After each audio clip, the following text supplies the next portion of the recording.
Ya, shalom, salam sejahtera bagi kita semuanya. Malam hari ini saya ingin membahas kepada kita semuanya mengenai bintang timur. Bintang timur yang tertulis di dalam kitab Yesaya pasal yang ke-14 ayat yang ke-12 dan kitab Wahyu pasal yang ke-22 ayat yang ke-16.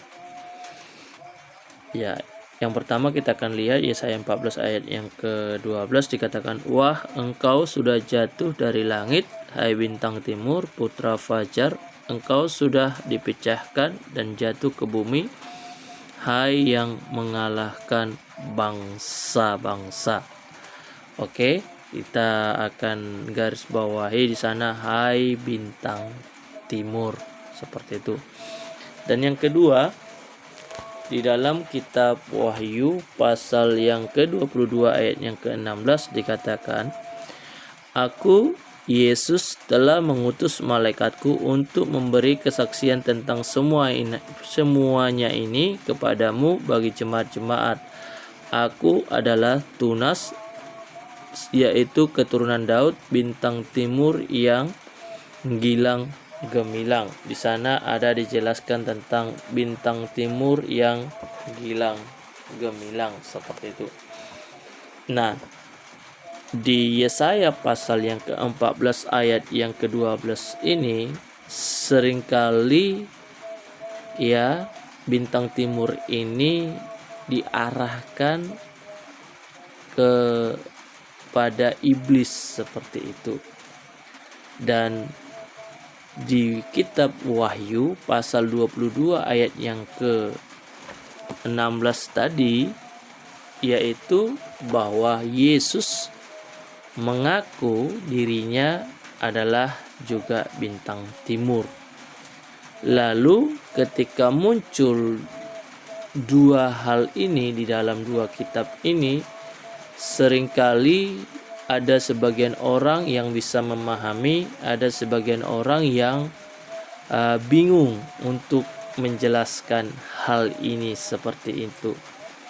Bahkan ada yang salah di dalam memahami setiap kedua kitab ini, seperti itu ya, sehingga mengambil suatu kesimpulan bahwa Yesus itu adalah bintang timur yang merujuk kepada iblis, seperti itu ya. Nah, kesimpulan ini, pernyataan ini bagi saya ini sungguh sangat-sangat membuat saya tertawa, seperti itu ya. Kenapa? Karena ada pemikiran yang menyimpulkan bahwa Yesus adalah bintang timur yang merujuk kepada iblis, seperti itu. Nanti kita akan lihat selanjutnya. Oke, kita akan bahas satu persatu, yaitu mengenai di dalam Yesaya pasal yang ke-14 ayat yang ke-12 ini. Kalau kita lihat ya, Alkitab ini Bapak Ibu ada teks aslinya dan ada terjemahan, seperti itu ya. Terjemahan teks asli itu ada Ibrani, Yunani, dan Aramaik, seperti itu. Nah, sedangkan terjemahan ini ada terjemahan baru, terjemahan lama, King James, NIV, ya, Bible English Today Version, ya, seperti itu. Masih banyak lagi terjemahan Batak Toba dan terjemahan kitab, seperti itu. Lalu bagaimana kita untuk menjelaskan hal ini? Nah, mari kita lihat lebih lanjut. Yesaya 14 ayat yang ke-12 memang di terjemahan baru di sana itu dijelaskan adalah bintang timur, seperti itu ya, bintang timur. Lalu di King James disebutkan di Yesaya 14 ayat 12 itu, di sana bintang timur itu dikatakan adalah Lucifer, seperti itu. Lalu di NIV ya, NIV dan Bible English Today Version ya, dua versi ini walaupun sama-sama menggunakan bahasa Inggris, di Yesaya 14 ayat yang ke-12 ini, Yesaya 14 ayat 12 ini, di sana dipakai adalah morning star, seperti itu ya, morning star atau bintang pagi.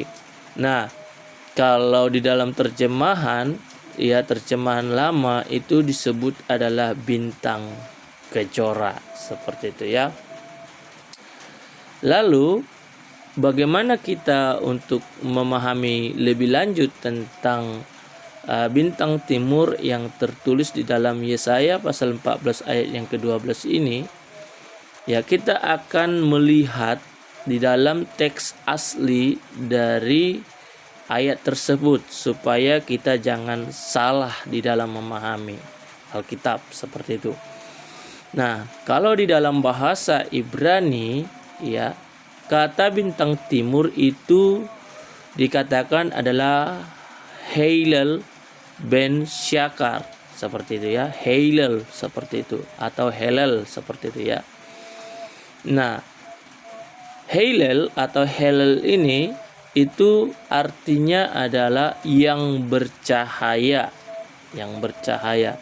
Sedangkan ben Syakar itu artinya adalah anak atau putra fajar, seperti itu ya.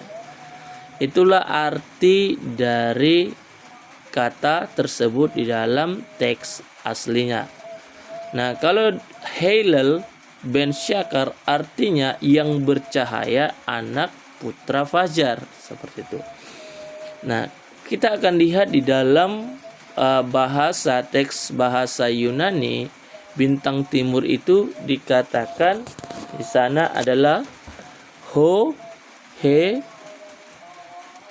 os pobros ya, ho he os pobros, seperti itu. Nah, ho proi artinya pembawa terang ya, pembawa terang ya, artinya itu seperti itu ya. Ho he os pobros ho proi artinya pembawa terang. Nah, kalau kita lihat tadi di dalam NIV atau Bible English Today Version, di sana tadi ada dijelaskan tentang morning star, seperti itu ya. Nah, kita tahu bahwa ini pernah ditafsirkan oleh St. Jerome itu dengan kata Lucifer, seperti yang tertera di dalam King James Version, seperti itu, KJV ya. Di sana dikatakan o Lucifer, seperti itu. Nah, kalau kita melihat mengacu kata Lucifer ini pernah digunakan oleh St. Jerome di abad yang keempat, saat itu ketika menerjemahkan Vulgata atau Alkitab berbahasa Latin, seperti itu ya. Ya, berbahasa Latin. Dan ini juga yang diambil oleh King James dengan mengatakan o Lucifer, seperti itu ya. Lucifer ini artinya adalah juga pembawa terang. Nah, kalau kita lihat lebih lanjut lagi ya, seperti itu, bahwa kalangan Kristen Barat ya, kalangan Kristen Barat beranggapan atau mengambil suatu kesimpulan di dalam Yesaya 14 ayat 12 ini bisa mengarah dua hal. Yang pertama bisa mengarah kepada manusia dan bisa juga mengarah kepada iblis, seperti itu. Nah, jadi ada dua arah yang dipahami oleh Kristen Barat terkait dengan teks Yesaya 14 ayat 12. Nah, kalau kalangan Yahudi ya, kalangan Yahudi ini beranggapan bahwa Yesaya 14 ayat yang ke-12 ini yang berkaitan tentang bintang timur ini, kata ini bukan untuk iblis ya, bukan untuk iblis. Makanya ya, mereka atau banyak yang menggunakan kata Heilel atau Helel ini untuk nama manusia. Jadi ya, bintang timur ini atau Helel ini hanya berlaku untuk manusia saja dan bukan untuk iblis, seperti itu. Sehingga mereka banyak mengadopsi dan menggunakan kata Helel ini untuk nama manusia. Misalnya contoh di dalam Hakim-Hakim 12 ayat 13 dan ayat yang ke-15, Hakim-Hakim 12 pasal 12 ayat 13 dan 15 dikatakan ada nama di sana disebut Abdon bin Hilal. Nah, bin Hilal atau Hilal ini berasal dari kata Hilal atau Helel, seperti itu. Jadi mereka hanya meyakini bahwa bintang timur Yesaya pasal 14 ayat yang ke-12 ini hanya berlaku bagi manusia, bukan kepada iblis, seperti itu. Sehingga mereka mengadopsi nama yang demikian.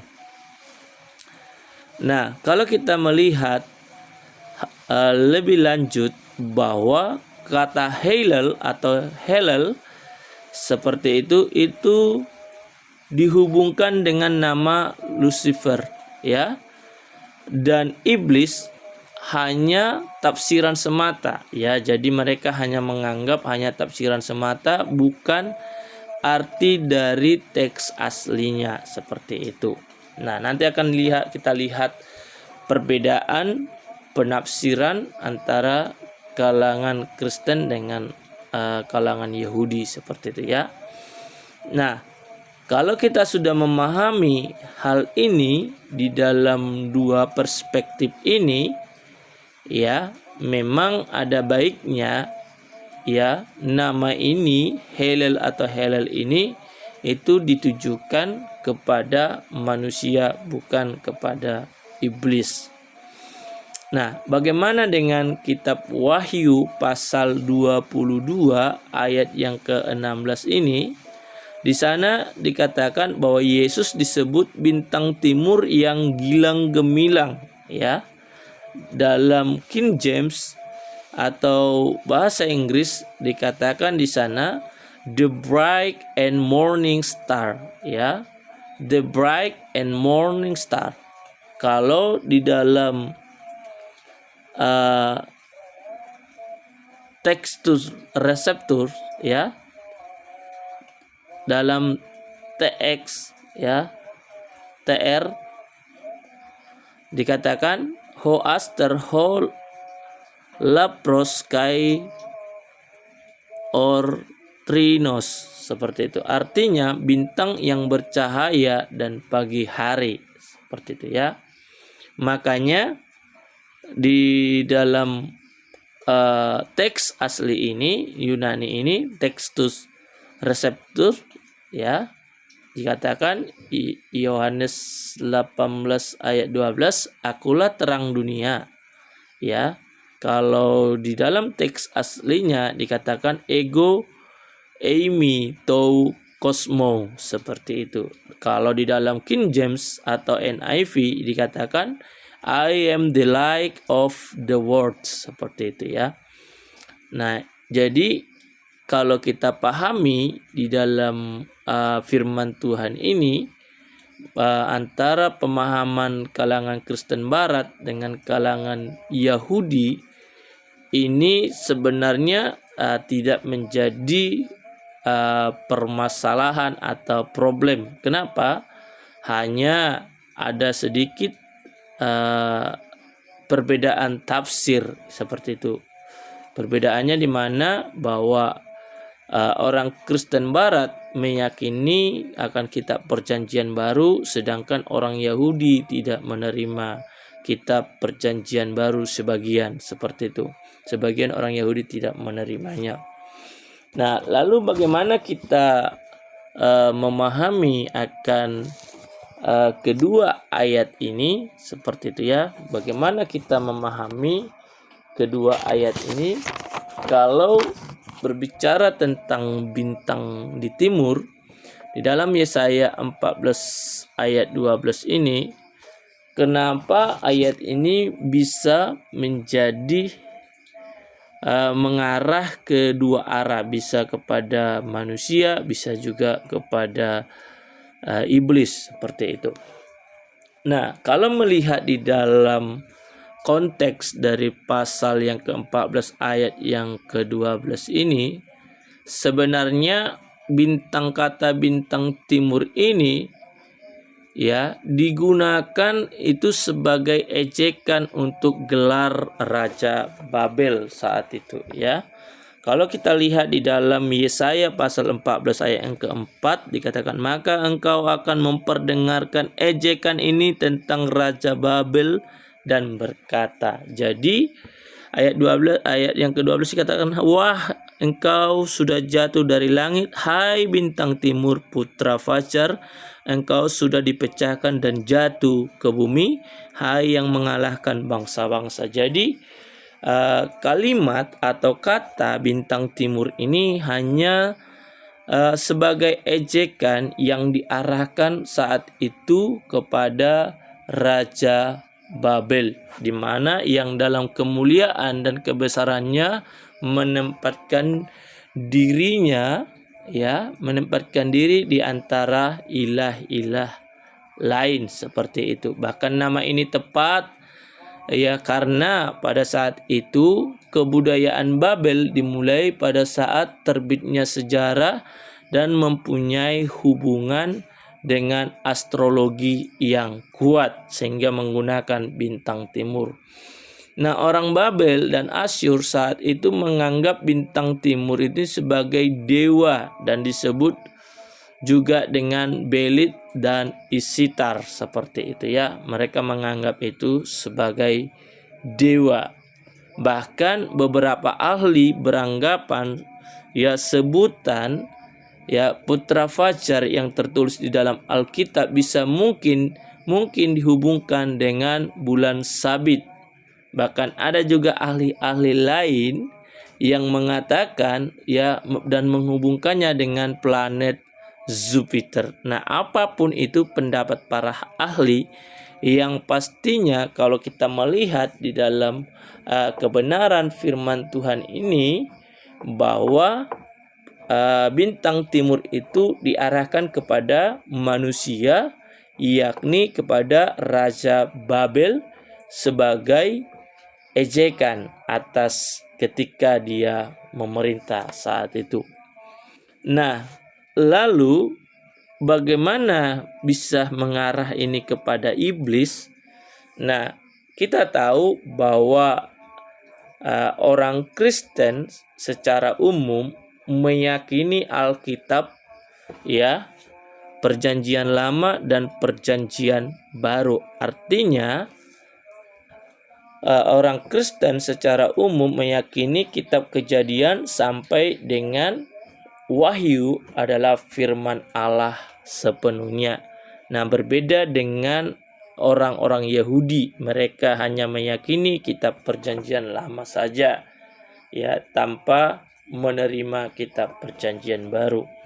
Lalu bagaimana kita bisa memahami bahwa kitab Yesaya 14 ayat yang ke-12 ini mengarah kepada iblis? Kita tahu di dalam Lukas 10 ayat yang ke-18 di mana kejatuhan iblis di dalam ayat ini persis seperti kejatuhan Raja Babel.